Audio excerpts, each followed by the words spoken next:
গেন্দার মা, তুমি যে আমার কালা জাদু করছো এটা আমি আজ শিওর হয়েছি। এ বাসায় থাকলে হইতো না। আমি বুঝি না, সারাটা বাড়ির কাম আমার এটা করা, সারাদিন কানের গুড়িত কাটর কাটর করে, তাও আমি বেহাড়ার মতন তার লোকে সংসার করতেছি। কি কারণ হইতে পারে? আমার তো অত ধৈর্য আছেন না, আমার অত ধৈর্য আইলো করতে। Good question.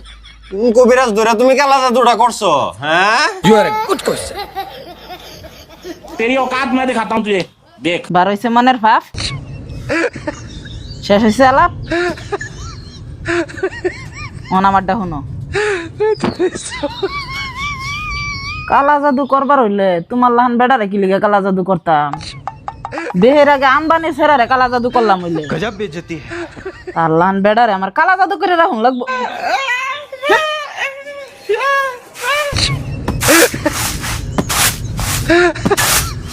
হিন্দি বানায় রাখছে তারে আমি কালা জাদু করে রাখলাম। আমি পারি না আর পারি, আমি হয়তো দুদিন পরে মরবো, আগে মরলে কি ক্ষতি।